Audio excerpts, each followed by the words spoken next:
वंचित बहुजन आघाडीचे नेते प्रकाश आंबेडकर यांनी भाजप आणि आरएसएसवर पुन्हा एकदा जोरदार टीका केली आहे। येणाऱ्या काळात देशात संविधान मानणारे विरुद्ध संविधान न मानणारे असे मोठे विभाजन दिसून येईल असं भाकीत त्यांनी मांडलं आहे। तर आरएसएस हे कोणत्याही ठिकाणी नोंदणीकृत संघटनाच नाही, त्यामुळे देशातील सर्वच राजकीय पक्षांनी हा प्रश्न उघडपणे विचारायला हवा असंही आंबेडकर यांनी म्हटलंय।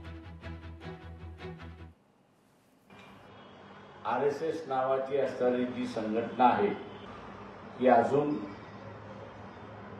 कामगारांचा कायदा असेल, राजकीय पक्षाचा कायदा असेल, कंपनीचा कायदा असेल किंवा पब्लिक ट्रस्टचा कायदा असेल, या कुठल्याही कायद्याखाली रजिस्टर्ड नाही की पुन्हा इथला असणारा सवर्णवाद हा आडवा येतोय का?